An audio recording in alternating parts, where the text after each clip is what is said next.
Bonjour, bonsoir, toujours au rendez-vous, mardi 12 novembre, 21 heures. Nous sommes à l'heure. Comment allez-vous?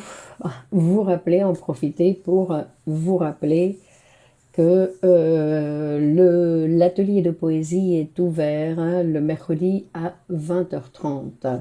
Vous pouvez vous inscrire, prendre contact avec moi et vous inscrire pour le mercredi à 20h30, tous les mercredis à 20h30, atelier de poésie de 20h30 à 21h30. Une autre chose, nous terminons dimanche prochain le cours sur les troubles alimentaires. C'est un cours qui est très intéressant et vous pouvez encore vous inscrire. Bonsoir Samy et Nadia. Et pour terminer, pour ceux qui n'ont pas encore eu accès, Féti bonsoir, au livre Psychanalyse pour tous, donc une présentation, un document écrit de ces rencontres qui donne preuve de ces rencontres. Marlène bonsoir, du Mardine bonsoir, du mardi à 21h, donc un livre récemment publié, Nidal bonsoir, qui s'appelle Psychanalyse pour tous et que vous pouvez trouver sur Amazon. Bien le bonsoir Nidal.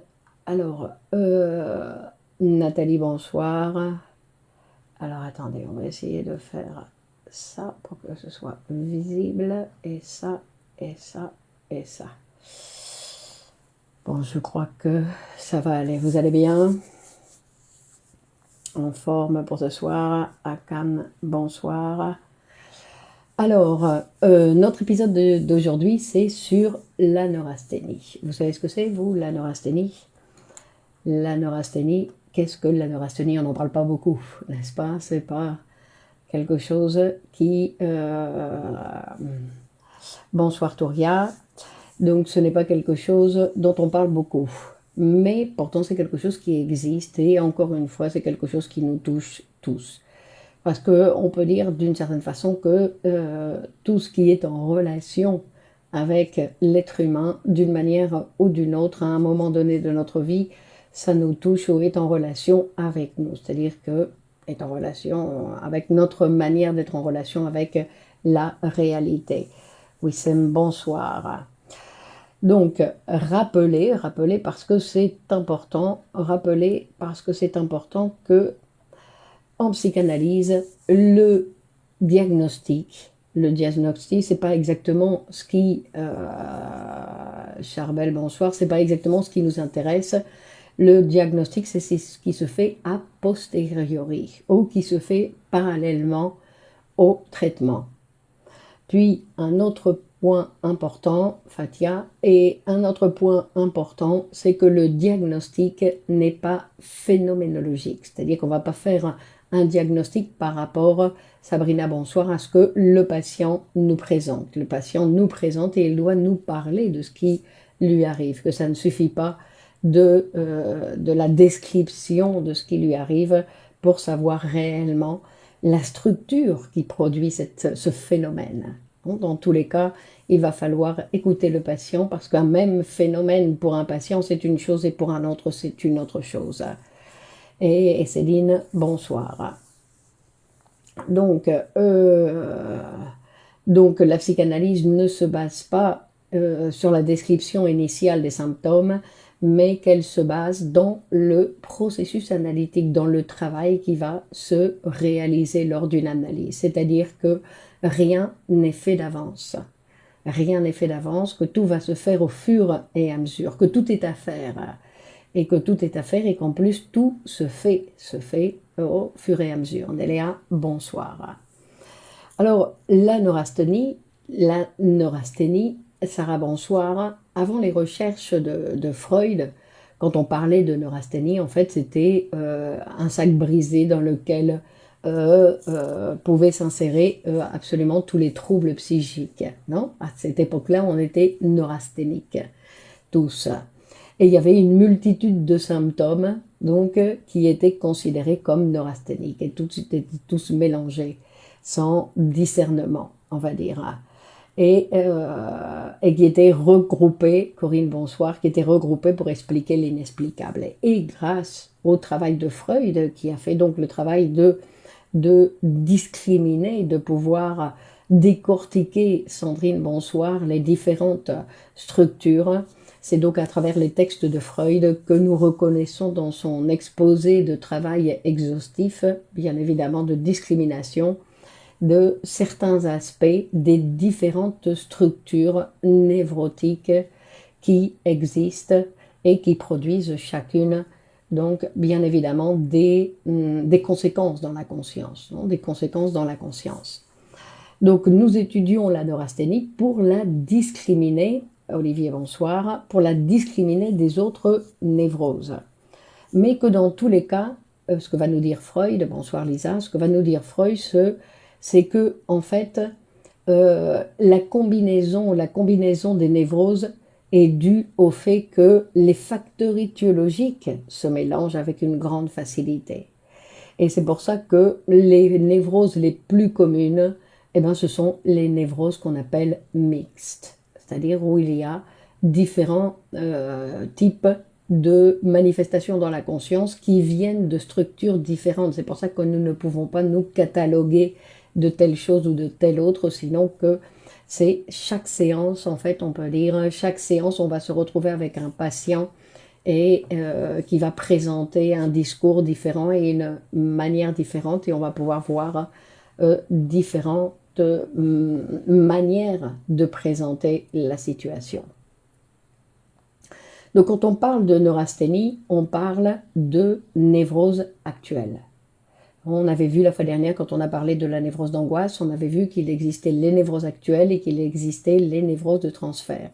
Et que Freud, donc à partir de ses premiers travaux, il va faire la différence. Sarah, bonsoir. Sarah, bonsoir. Donc il va faire la différence entre ces névroses actuelles qui sont en relation avec la sexualité actuelle du sujet, c'est-à-dire sa relation, non, avec les autres dans sa vie actuelle, alors que les névroses de transfert sont en relation avec la sexualité infantile, c'est-à-dire avec le complexe d'Oedipe.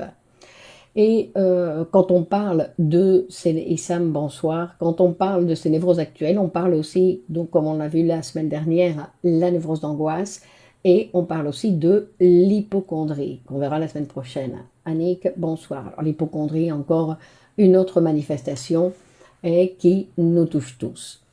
Donc, on avait vu la fois dernière, et qui était très important, c'est-à-dire que la première différence qu'on va faire entre les différentes névroses actuelles, puisque maintenant nous sommes dans le terrain des névroses actuelles, c'est que dans la névrose d'angoisse, Sandrine, bonsoir, salut Corinne, dans la névrose d'angoisse, le système tend à l'activation des fonctions de manière exagérée. C'est-à-dire que les fonctions qui devraient fonctionner de façon normale, tout d'un coup vont accélérer leur rythme. Et quand on dit, non, on avait vu qu'il y avait les deux systèmes organiques qui étaient touchés, puisque dans les névroses actuelles, il va y avoir des manifestations somatiques. Et Reda, bonsoir, qu'il y avait dans la névrose d'angoisse une augmentation, par exemple, de la fréquence cardiaque, de la dilatation des pupilles, de la bronchodilatation, c'est-à-dire que ça touchait le système cardiaque et le système pulmonaire, on va dire, non? C'était principalement ces deux systèmes qui étaient touchés lors, Marie-Laure, bonsoir, lors de la névrose d'angoisse. Et par contre, dans la neurasthénie, bah, c'est justement le contraire. Il y a une inhibition de la fonction. Donc au lieu que ce soit une exagération de la fonction, c'est une diminution de la fonction. Alors, Freud, il va, pour comprendre la neurasthénie, il va la séparer de l'hystérie. Il va la séparer de la névrose obsessionnelle, puisque toutes deux sont sujettes, comme on disait, toutes deux sont sujettes à des complexes mécanismes psychiques, non, dans les névroses de transfert. Alors, on va dire aussi dans la psychanalyse, vous utilisez le lien qui facilite la procédure du diagnostic. Non, Charbel, pas du tout. Amina, bonsoir. Non, on ne s'occupe pas. Non, parce que c'est pas le but. Le but de la psychanalyse, ce n'est pas de diagnostiquer. Arriver à un diagnostic, rappelons-le, ça ne guérit personne. qu'on mette des étiquettes aux patients, ça ne guérit personne. C'est quelque chose qui appartient à la médecine pour pouvoir quoi? Pour pouvoir après donner des médicaments. Donc on a besoin d'un diagnostic concret pour savoir quel est le médicament qui convient par rapport aux souffrances du patient. Mais en psychanalyse, non. Pourquoi? Parce qu'en psychanalyse, le traitement va être le même, quelle que soit la structure que va présenter le sujet, le patient. Bon, ça, c'est quelque chose qui est important, c'est-à-dire que le médicament en psychanalyse est le même, c'est-à-dire que nous devons venir à notre psychanalyse et parler le plus librement possible. Corléonais.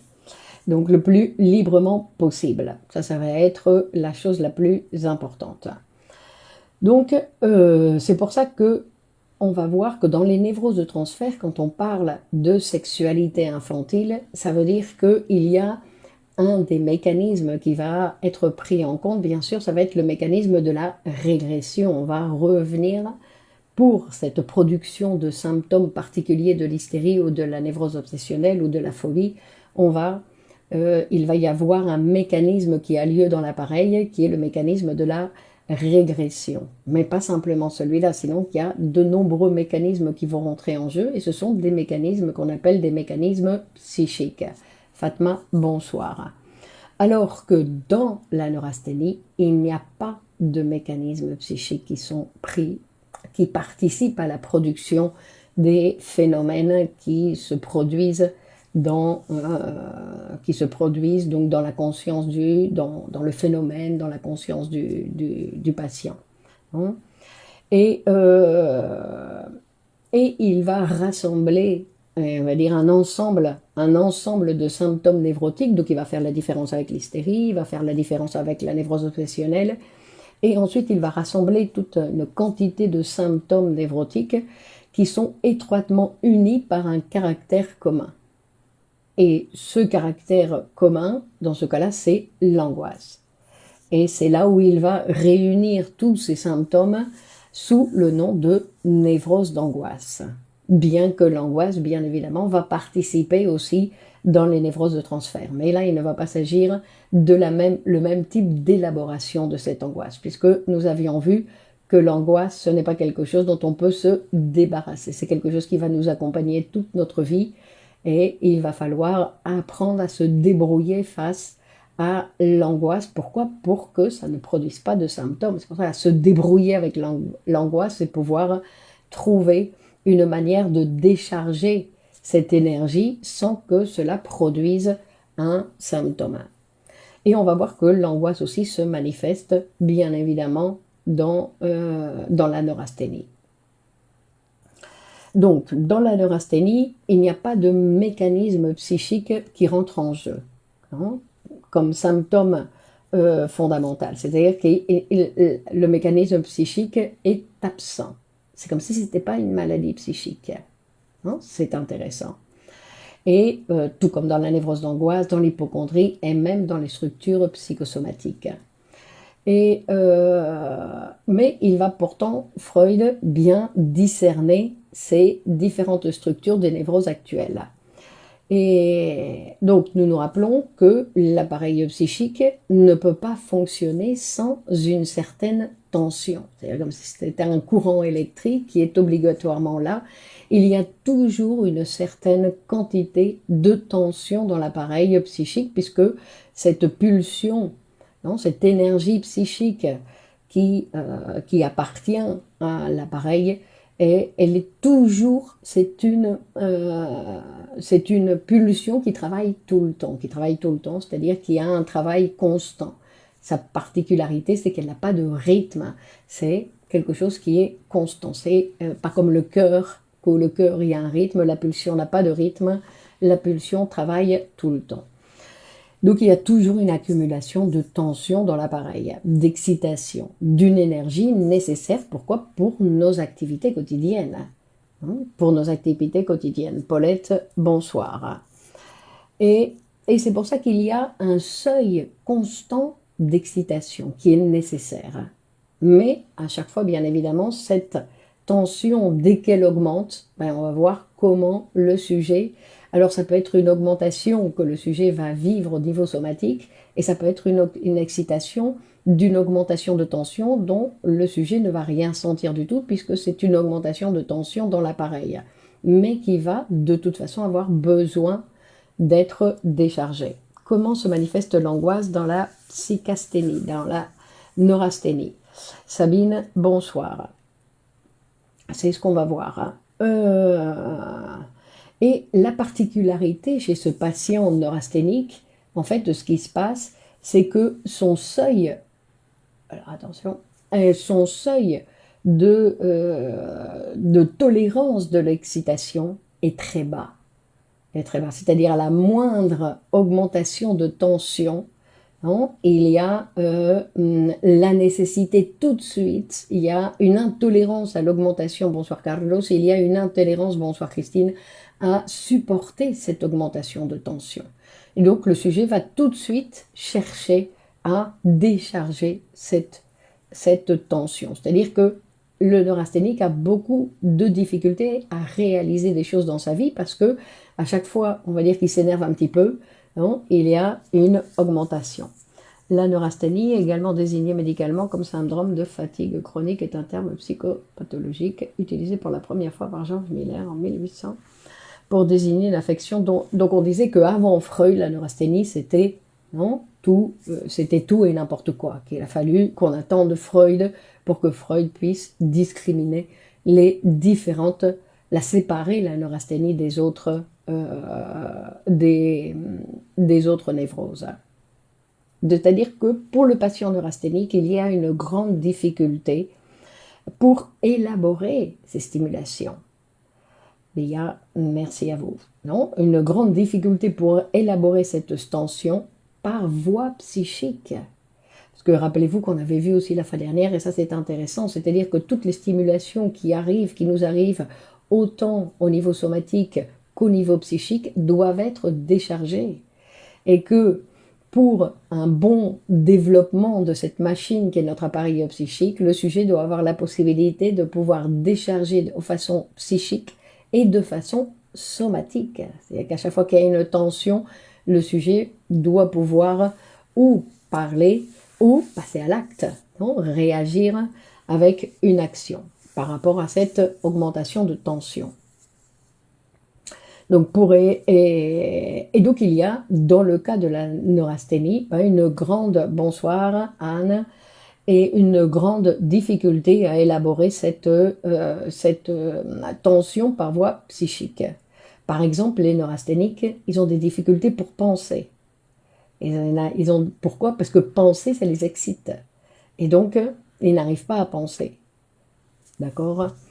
Et les excitations sont élaborées par voie somatique, comme dans la névrose d'angoisse. Sauf que dans la névrose d'angoisse, il y a une augmentation de la fonction, alors que dans la neurasthénie, il y a une diminution de la tension. Et alors, comment il va la décharger, en fait, cette énergie de façon somatique par principalement la masturbation. C'est-à-dire, dès qu'il y a une augmentation de tension, le sujet va se masturber. Céline, bonsoir. Alors, bien sûr, il y a différentes manières de se masturber. Tout le monde ne passe pas à l'acte génital, mais disons qu'il y a, par exemple, quand on parle des troubles alimentaires, des fois, il y a cette situation où le sujet va avoir recours à l'aliment pour tranquilliser cette excitation. Et donc il va dire que le principal facteur étiologique de ces névroses actuelles, tant de la névrose d'angoisse que de la neurasthénie, en fait, ou de l'hypocondrie, c'est un facteur sexuel. Donc rappelez-vous que quand on parle de sexualité en psychanalyse, je le répète pour éviter les confusions, il ne s'agit pas de quelque chose uniquement génital. Sinon que quand on parle de sexualité en psychanalyse, on dit qu'il s'agit de tout ce qui est touché par la parole, tout ce qui peut être mis en mots.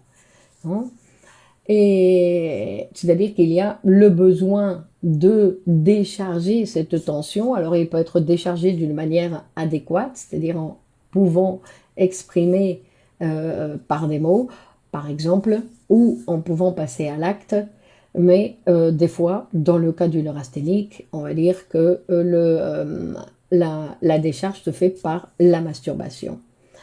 Et par exemple, la sexualité ou la génitalité des neurasthéniques en général, non, très souvent, elle va être remplacée par la masturbation, c'est-à-dire qu'ils ne supportent pas la tension de la rencontre avec l'autre, et donc ils vont passer directement à la masturbation où ils vont avoir aussi des pollutions spontanées. Et, et donc on va voir qu'en fait, ce qui arrive, c'est que, hop, alors on va dire, non. Alors, on va dire que la tendance, en fait, non, c'est face à l'angoisse, tout ça, parce que l'augmentation de la tension, c'est face à l'angoisse, en fait, et où le sujet va aller décharger avec la masturbation, on va dire, va provoquer la maladie de la neurasthénie. Donc, c'est-à-dire que quand il ne, que ce n'est pas que la masturbation provoque la neurasthénie, bien sûr que non, et comme addiction, non, comme addiction, en fait. Et l'obsession, c'est autre chose. Et c'est-à-dire que cette manière de décharger, de toujours décharger de la même façon, non, parce que dans l'être humain, nous avons toutes ces multiples possibilités de faire de nombreuses choses différentes et que on peut se masturber sans que produire pollution spontanée d'éjaculation. Donc, donc, c'est-à-dire que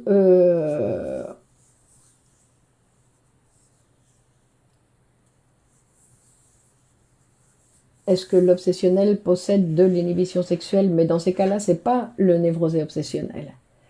Hein? C'est-à-dire que, on va dire ISAM, c'est-à-dire qu'il peut y avoir, on a dit, des névroses mixtes.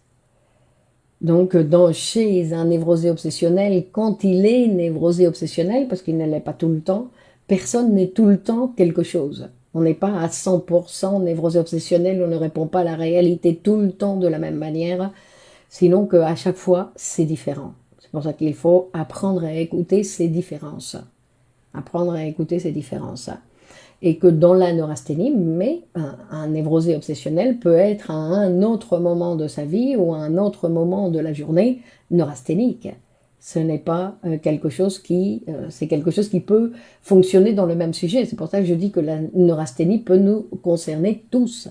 Donc ce n'est pas quelque chose qui est a priori de la même façon que les mécanismes qui participent à la fabrication des symptômes de névrose obsessionnelle sont des mécanismes que nous utilisons pour étudier. Par exemple, une personne très studieuse utilise les mêmes mécanismes que celle qui va aller se laver les mains toutes les 5 minutes. D'accord? Ce sont les mêmes mécanismes. Et dans un cas, il y a une personne qui est en train d'apprendre, et dans l'autre cas, c'est une personne qui a les mains propres. D'accord? Donc, ce sont deux choses différentes, bien évidemment, mais qui sont fabriquées par les mêmes mécanismes.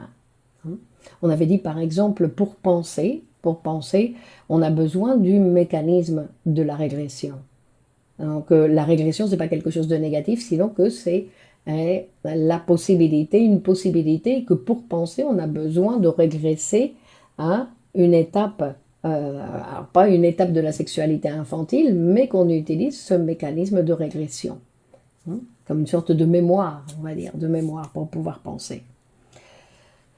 Mais donc on va voir que ce n'est pas simplement sur le plan génital où on va observer cette intolérance du neurasthénique, que l'accumulation d'excitation, toute activité que le neurasthénique réalise et élève l'excitation dans son activité, par exemple étudier, que c'est quelque chose qui peut être excitant quand on découvre de nouvelles choses, il va devoir interrompre l'activité dès que l'excitation dépasse le seuil. Non, alors dès que l'excitation dépasse le seuil qu'il est capable de supporter, puis il va se retrouver, alors la masturbation, quand on dit masturbation, ça peut être je ne supporte plus d'être devant l'ordinateur, je me lève, je vais dans le frigo, je tourne en rond. Pourquoi? Parce que je suis excitée, j'ai pas toléré. Pourquoi? Pour pouvoir continuer à étudier. Alors, on le voit aussi dans certaines situations, par exemple au niveau professionnel.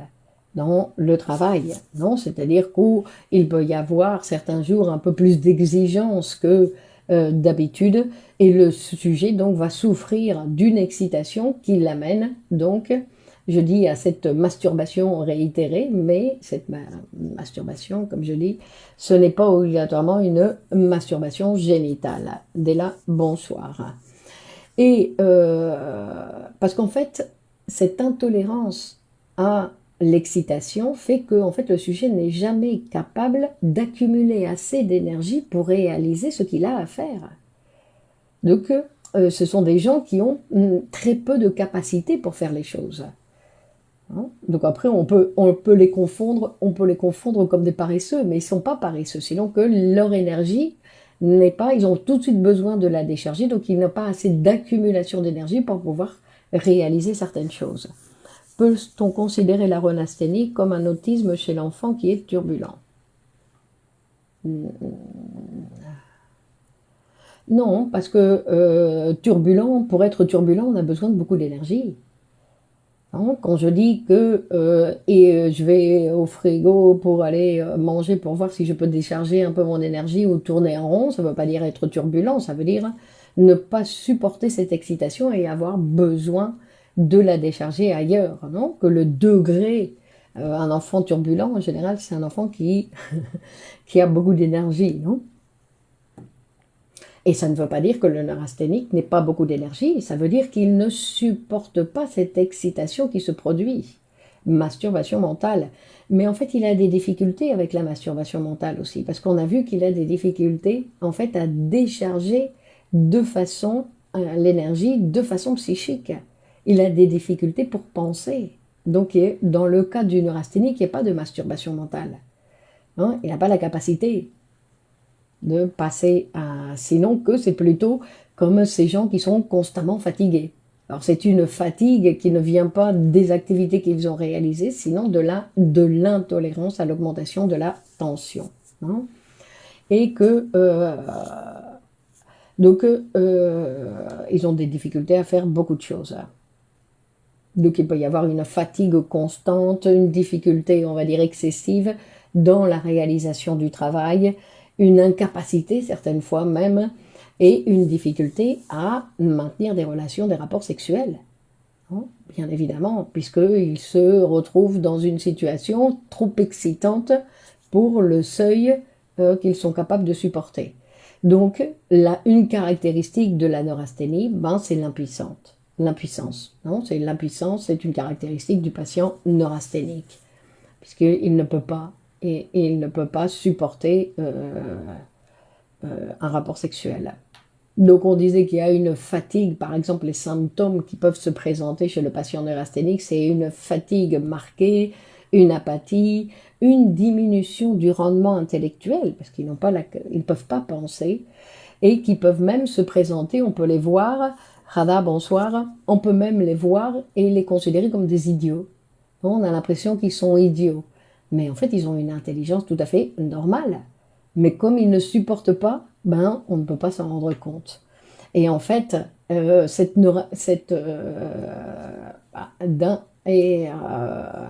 problème avec la sexualité, non, avec la sexualité actuelle. C'est-à-dire que face au le burn-out, ça dépend des personnes, non? Parce qu'en général, le burn-out, c'est parce que les gens, ils ont accumulé une grande quantité d'excitation pendant très longtemps, et puis que tout d'un coup, ils peuvent plus. Donc, en général, le neurasthénique, il ne va pas souffrir de burn-out. Lui, il ne peut pas en souffrir, puisqu'il va s'arrêter avant. Hein. Avant ça, il n'a pas la capacité. Et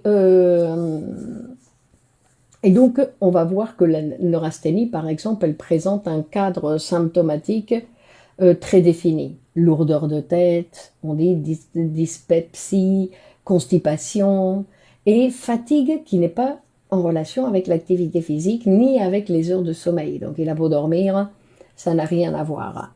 La neurasthénie chez certaines personnes est une faiblesse face aux tâches à réaliser. Donc on dit que ce n'est pas une faiblesse, c'est pas exactement une faiblesse, c'est une incapacité. C'est une incapacité à réaliser les tâches de la vie quotidienne. Donc on va voir que, bien évidemment, le neurasthénique, eh ben, il doit souffrir, non? Lui aussi, il souffre. Et bien évidemment, s'il va chez le médecin, il ne va pas savoir exactement comment faire face à ce qui lui arrive, parce qu'il ne sait pas d'où vient la fatigue, il ne sait pas d'où viennent ses constipations, il ne sait pas d'où viennent ses lourdeurs de tête. Donc, obligatoirement, il va prendre des médicaments qui ne correspondent pas du tout aux véritables causes de sa maladie. Et alors, il y a une chose, par exemple, qui est en relation aussi dans le cas des neurasthéniques, et par rapport à ses attentes, à ses ambitions, aux ambitions du neurasthénique, non? Parce qu'il se pose toujours la question, qu'est-ce que je vais faire? Est-ce que je vais y arriver? Est-ce que je vais y arriver?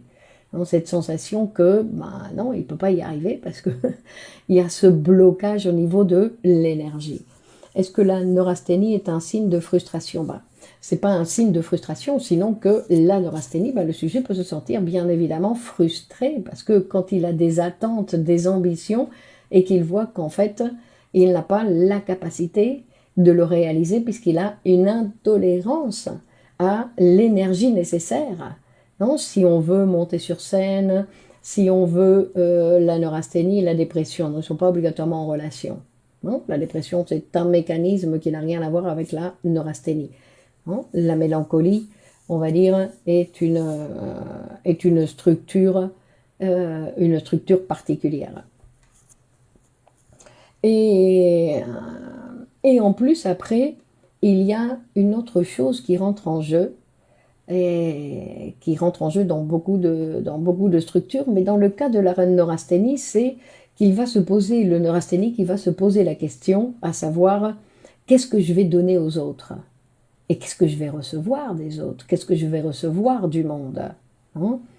Et donc, on va voir que ces attentes par rapport à ses possibilités, à ce qu'il va recevoir des autres, dépendent de deux facteurs. Baby chérie, bonsoir.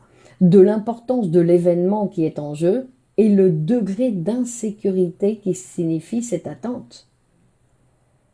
D'accord? C'est-à-dire que voir un petit peu les ambitions du sujet.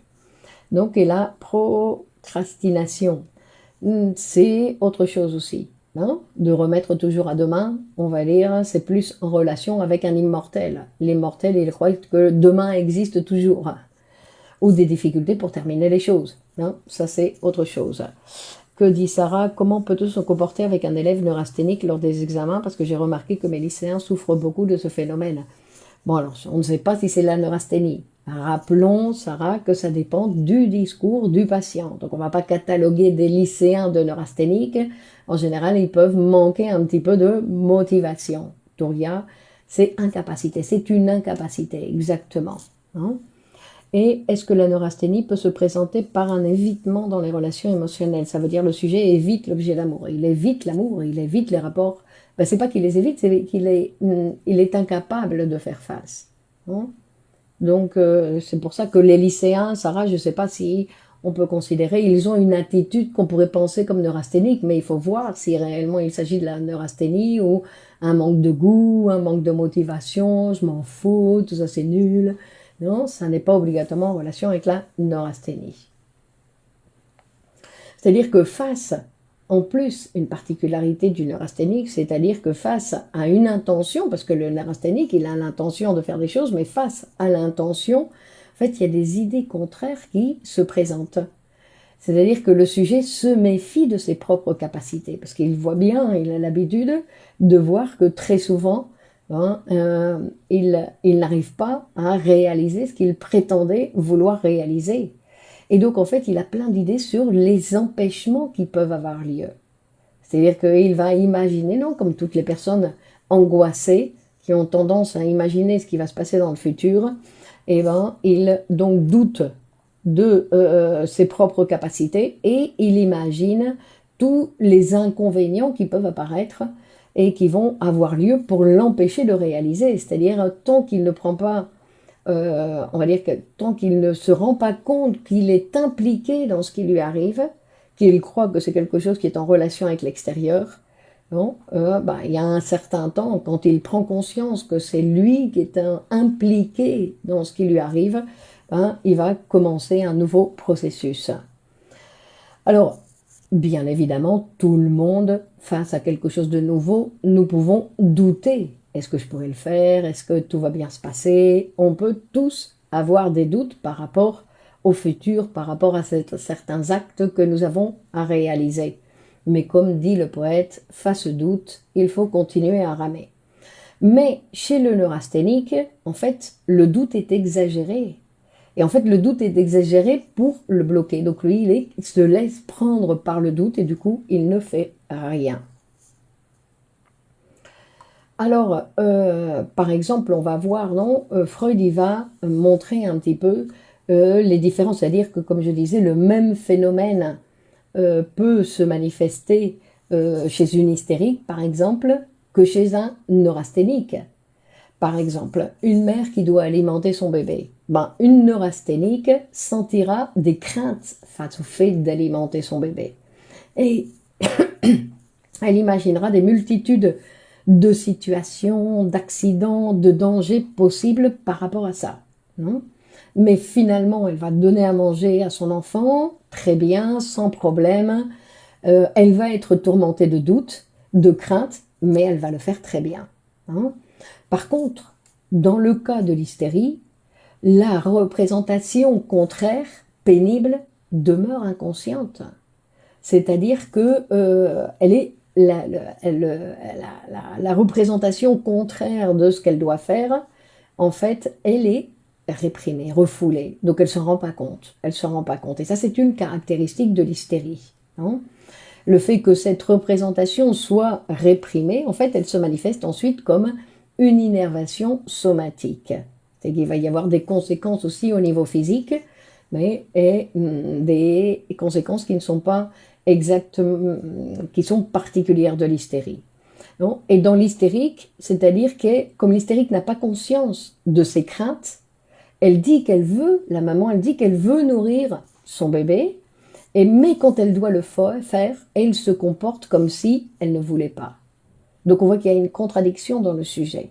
Et pourquoi elle ne veut pas? Parce qu'il y a une représentation, une idée qui a été refoulée. Et donc ça provoque des symptômes. Des symptômes qui vont provoquer qu'elle ne va pas être capable d'alimenter son bébé. Hein? Elle va avoir par exemple de terribles douleurs au sein. Hein? Donc l'estime de soi est atteinte. Dans la neurasthénie, oui, très certainement. Mais après, ça dépend de chaque sujet.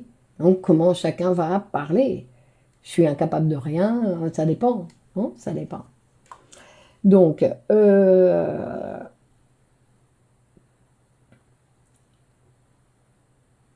et donc, comme si l'angoisse se manifeste par une insécurité intérieure.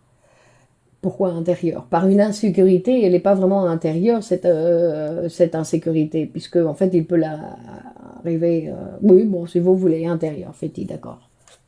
Donc, et on va dire que on peut souligner cette étiologie sexuelle parce qu'elle est importante dans la production de la neurasthénie, dans le sens où parfois le doute contrôle le degré de la capacité de faire telle ou telle chose. Mais chez le neurasthénique, non, c'est particulier. Non, c'est pas le même doute que le doute qui peut assiéger le névrosé obsessionnel. C'est un doute différent. Est-ce que c'est un déséquilibre émotionnel qui se décharge d'une façon négative? Alors, on ne parle pas de choses négatives, qui se déchargent en produisant des phénomènes qui vont faire obstacle au bon développement de la vie du sujet. C'est pas ni négatif ni positif non, en psychanalyse, on ne parle pas de négatif ou de positif.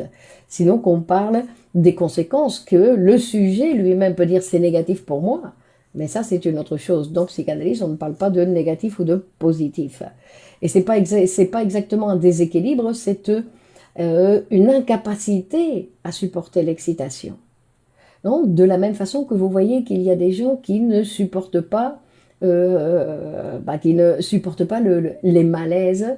Alors on va pas parler peut-être de malaise, mais toutes ces choses, se lever le matin, des fois c'est pas agréable, non, qui ne supportent pas de devoir faire des choses qu'ils n'aiment pas, alors que ce sont des choses obligatoires pour la vie quotidienne. Non, donc on voit que il y a certains sujets qui ne supportent pas ça. Alors que une personne on va dire, plus ou moins saine, bah, c'est une personne qui sait qu'elle n'aime pas le faire, mais qu'il faut le faire. J'aime pas aller travailler le matin très tôt, mais quand il faut le faire, bah, il faut le faire, point. Je me pose pas la question, je ne souffre pas. Non, parce que on va dire que celui qui ne tolère pas faire des choses qu'il n'aime pas, bah, il souffre quand il doit les faire, il souffre. Alors que ce sont des choses habituelles et que tous les travailleurs savent que bah, il y a des jours où le travail c'est génial, il y a des jours où bah, le travail on traîne les pieds.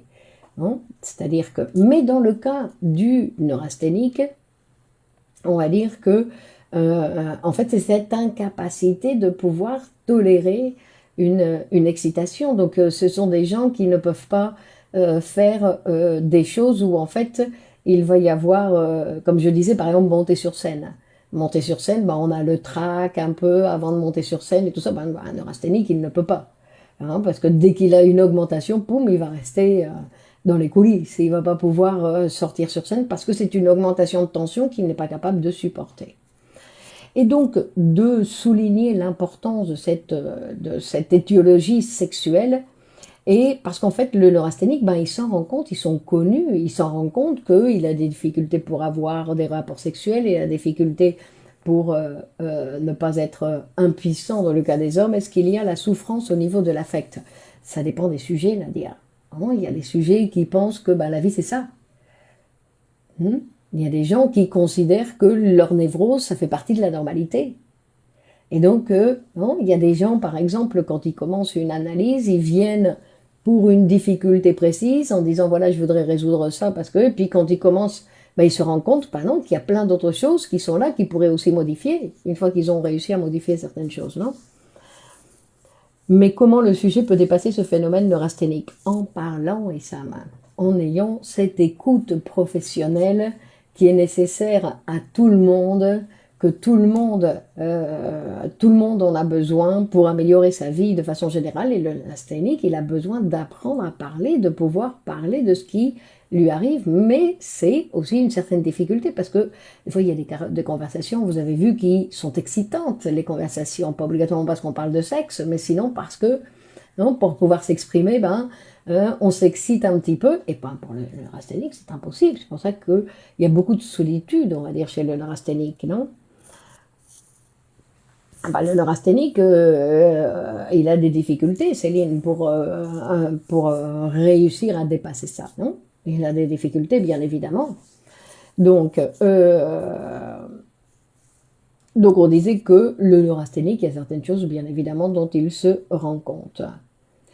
Et donc, une des choses qui est très caractéristique de la neurasthénie, donc, comme on disait, c'est la masturbation. A une relation avec la perte de joie de vivre, de faire des routines peut-être qui sont obligatoires dans la vie. Il pense que ces choses sont ennuyeuses. Non, ça c'est autre chose, Sarah. Je ne pense pas que les choses sont ennuyeuses, c'est non, c'est une autre attitude, on va dire, dans la vie. Non, moi je faisais référence à ces personnes qui ne tolèrent pas, non, les choses désagréables. Quand on doit mettre les poubelles, quand on doit tout ce genre de d'actions qui sont nécessaires à notre vie quotidienne et que certaines personnes ben, ne tolèrent pas devoir faire des choses qu'ils considèrent désagréables. Mais ça c'est autre chose, ça ne correspond pas au neurasthénique. Non, ça c'est quelque chose qui n'est pas spécifique du neurasthénique. Et donc je disais que la particularité du neurasthénique, c'est toujours avoir recours à l'onanisme, non, de façon immodérée, non, ou ces éjaculations précoces, non, et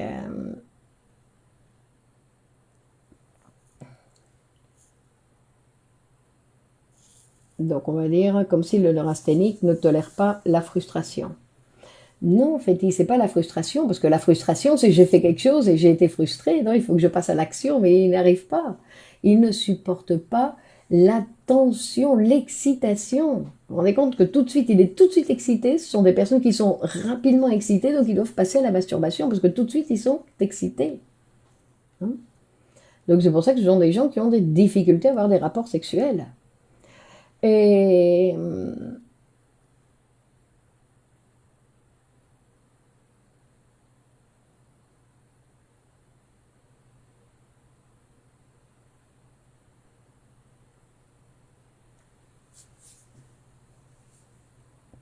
Alors, on va dire que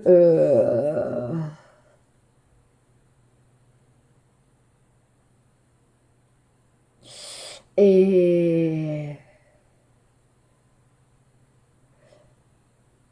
donc Freud il dit que ça n'a rien à voir avec l'hérédité, d'accord? Ce n'est pas quelque chose qui est de l'ordre de l'hérédité, qu'il n'y a pas de prédisposition, hein. Sinon, c'est une situation qui est en relation avec l'énergie, l'intolérance à cette augmentation. Et c'est l'intolérance à l'augmentation de la tension parce qu'ils ne savent pas la décharger de façon psychique, comme dans la névrose d'angoisse. Un névrosé d'angoisse, quand il commence une psychanalyse, rapidement, il y a des modifications. Pourquoi? Parce qu'il apprend à mettre des mots, à parler de ce qui lui passe par la tête et qu'il est interprété sur certains fantasmes qu'il a, etc. Et donc, du coup, eh ben, il arrive à faire beaucoup plus face, en fait, à cette angoisse, à ce qu'on appelle se débrouiller avec l'angoisse, parce que il n'a plus besoin de produire de symptômes somatiques, il parle. Il a commencé à parler. Mais parler, c'est pas parler avec des amis. Avec les amis, on ne peut pas parler. Avec les amis, on fait une conversation pour échanger des idées. Là, il ne s'agit pas d'échanger des idées, hein. Il s'agit d'essayer de parler de nous, hein, qui est quelque chose de différent. Et le neurasthénique aurait-il subi un trop-plein d'excitation plus tôt?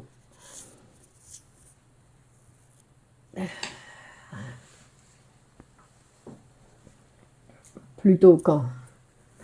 Non? Je ne sais pas, parce que ça, c'est penser, Olivier, que ce qui nous arrive aujourd'hui, c'est à cause d'hier. Que ce qui nous arrive aujourd'hui, c'est à cause d'une situation du passé. Non, c'est une incapacité à parler, une incapacité à... Non, comme l'hystérique, par exemple, qui n'a pas été capable de parler en disant ce qu'il m'a dit, j'ai senti que c'était comme s'il m'avait giflé. Et au lieu d'être capable de mettre ce mot, cette phrase en mots, ben, elle réprime, hein, elle refoule. Il y a ce mécanisme psychique qui se met en marche et donc elle n'est pas capable de s'exprimer. Ben, le neurasthénique, il n'est pas capable de parler, il n'est pas capable de penser. Dans une psychanalyse, ben, il va apprendre petit à petit à penser, à mettre des mots, puis après il va pouvoir récupérer toute son intelligence, pouvoir disposer de toute son intelligence, de toute son énergie pour pouvoir faire des choses. Donc si on a un neurasthénique dans notre entourage, on l'évite et on laisse tranquille. Mais vous ne savez pas si vous avez des neurasthéniques dans votre entourage, hein? Bonsoir. Comment définir la neurasthénie dans la traversée d'un deuil, s'il vous plaît? Et que ce sont deux mécanismes différents, ce sont deux choses différentes, non? Parce que qu'est-ce que ça veut dire, traverser un deuil? Ça veut dire qu'il y a quelqu'un de proche qui est mort. Mais qu'est-ce que ça veut dire, le deuil? Le deuil, c'est l'utilisation de ces mécanismes de substitution pour remplacer ce que j'ai perdu par autre chose. C'est ça le deuil, hein? Le travail du deuil, c'est ça. Hein? C'est un travail qui utilise une certaine quantité. Bon, bah c'est vrai, vous avez raison, c'est un travail qui utilise une certaine quantité d'énergie, mais qui n'est pas incapacité d'expression, incapacité de mettre des mots sur ce qui nous arrive. Exactement. Donc peut-être, Virginie, que parce que c'est un travail, le deuil, c'est en fait un travail psychique, non, ou qui occupe le sujet, donc il ne peut pas s'occuper d'autre chose parce que la majorité des choses dont il s'occupe, c'est délier sa libido de l'objet perdu pour le mettre sur quelque chose de nouveau. Non, ça c'est son activité principale. N'est-il pas plus difficile pour un neurasthénique de suivre une psychanalyse? Céline, une psychanalyse au début c'est difficile pour tout le monde. C'est difficile pour tout le monde. Je veux dire pour tout le monde dans le sens où il faut apprendre à parler. Donc pour le neurasthénique, c'est difficile pour ses raisons. Pour l'hystérie, c'est difficile pour ses raisons, parce qu'elle vient faire son spectacle, présenter son drame. Mais que pour chacun, c'est difficile. Commencer, c'est-à-dire que la psychanalyse, il faut apprendre à parler dans cette situation tout à fait particulière, qui est tout à fait spéciale. Et Donc, et on va parler aussi dans le cas de la neurasthénie aussi comme symptôme, il y a une apparente manque de volonté, mais c'est une apparence parce qu'en fait il peut pas, non? Le vécu d'aujourd'hui est bien en lien avec son histoire. Pas obligatoirement, Olivier. Pas obligatoirement. Si on dit qu'on est plus déterminé par notre futur que par notre passé, Olivier. On est des plus surdéterminés par le fait que nous sommes des êtres mortels. C'est ce qui est intolérable pour l'être humain. Et c'est pour ça que comme il n'accepte pas cette mortalité, ben, il produit tout ce genre de symptômes. Pourquoi il régresse? Parce que la réalité, il ne sait pas faire face à la réalité. Donc qu'est-ce qu'il fait? Il régresse. Et pourquoi il ne sait pas faire face à la réalité? Ben, dans le cas du neurasthénique, parce que en fait, il ne sait pas mettre des mots à ce qui lui arrive. Non?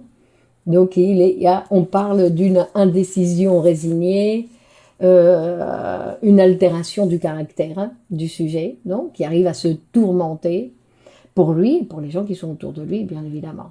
Non? Est-ce que la neurasthénie, ça dure le temps? Ben, ça dure longtemps si elle n'est pas traitée, bien évidemment. Si le neurasthénique n'est pas traité, ben, ça peut durer toute la vie. Hein.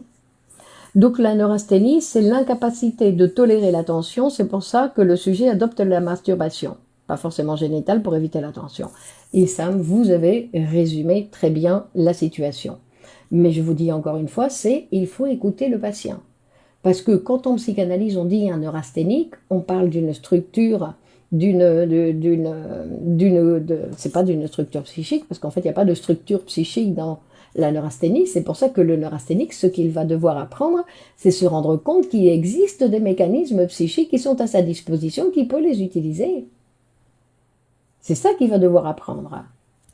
De la même façon que le psychosomatique, il ne veut absolument pas se rendre compte que l'inconscient existe, que lui, il se présente, il est le corps. Je ne suis qu'un corps. Ne me parlez pas que j'ai un psychisme, il ne le tolère pas. Il veut être qu'une seule chose, un corps. Non, à chaque fois qu'on veut nier une de ces facettes de l'être humain, en fait, et ces facettes qui sont en mouvement constant, non, c'est pas quelque chose où on va dire que l'être humain est défini complètement, l'appareil est défini. Manque de volonté d'affrontement de tels obstacles par rapport à cause de son incapacité. Donc apparemment, il y a un manque de volonté. Hein, mais c'est une apparence, parce que lui, surtout s'il va faire une psychanalyse, il montre qu'il veut, et il veut faire quelque chose, mais tout de suite. Et alors après, chaque personne, on va dire que ça nous arrive pratiquement à tout le monde. Il y a des situations, non, il y a des gens qui ne savent pas monter sur scène, qui n'arrivent pas à monter sur scène. Pourquoi? Parce que ça les excite trop. Il y a une trop grande excitation. Ils disent, ah non, non, moi je peux pas, moi je peux pas. Par exemple, non, il y a des gens qui ont des difficultés à étudier parce qu'ils commencent à étudier et puis ça les excite. Oh, ils sont en train d'apprendre et tout de suite, alors poum, clac, ils ferment le livre. Ils peuvent pas continuer. Quel malheur d'être neurasthénique. Mais non, c'est pas un malheur, Céline. C'est pas un malheur. De toute façon, on va dire quel malheur d'être un névrosé. Dans le sens où on perd une partie de notre vie. Il y a toute une partie de notre vie qu'on ne peut pas vivre à cause de la névrose. C'est la névrose qui a capté la vie. On ne peut pas la mettre à disposition du social, ni de nous-mêmes. C'est donc que tout ça, c'est utilisé pour fabriquer des symptômes. Donc c'est ça le véritable malheur, pas la neurasthénie. Comment il est géré le doute? Ahmed, le doute, il est géré qu'il domine le sujet. Et quand le sujet arrive quand même à passer à l'action, donc comme on a vu cette maman qui commence à avoir des craintes, qui pensait qu'elle n'allait pas savoir le faire, etc., et qu'en fait, elle a réussi à donner à manger à son enfant, tout à fait. Bon, ça, c'est un exemple pour montrer un petit peu la différence, non? Pour montrer un petit peu la différence avec la situation de l'hystérique. Où l'hystérique, elle se rend compte de rien, alors que le neurasthénique, il se rend compte un petit peu plus de ce qui lui arrive. Pourquoi? Parce qu'il n'y a pas de refoulement dans ce qui lui arrive. Il ne refoule pas le neurasthénique. Et c'est particulier, il n'y a pas toujours refoulement dans la production de ces symptômes, surtout dans la production de ces symptômes somatiques. Bon, voilà, il est l'heure. Hein. Je vais vous laisser. Merci de partager cette vidéo sur vos réseaux. Vous savez que au plus nous sommes nombreux à diffuser ces idées intéressantes et ces nouvelles manières de penser l'être humain, ça favorise tout le monde. Ça fait quelque chose qui est positif pour tout le monde. Même ceux qui disent qu'ils ne veulent pas l'écouter, de savoir que la psychanalyse existe, c'est quelque chose qui est bénéfique pour tout le monde. même si on ne l'utilise pas, même si on ne veut pas l'utiliser, parce qu'on dit je me débrouille très bien tout seul. Alors, donc bonne continuation, merci de votre participation, et on continue. Le trac est proche de la situation neurasthénique? Non, Nathalie. Je dis que le trac, c'est une augmentation de la tension. Et cette augmentation de la tension est intolérable pour le neurasthénique, comme il est intolérable pour de nombreuses personnes, pas seulement pour le neurasthénique. C'était un exemple pour merci Martine, Carlos, Annick, Touria, bonsoir. Et bonne continuation donc à tous. On continue la semaine prochaine. La semaine prochaine, on verra l'hypocondrie pour voir un petit peu cette troisième phase de ces névroses actuelles, pour voir qu'est-ce qui arrive à l'hypocondriaque. Aujourd'hui, que nous sommes pratiquement tous devenus des hypocondriaques à un moment donné ou à un autre. Donc c'est un sujet qui encore nous concerne tous. Bonne continuation à tous et à mardi prochain. Au revoir.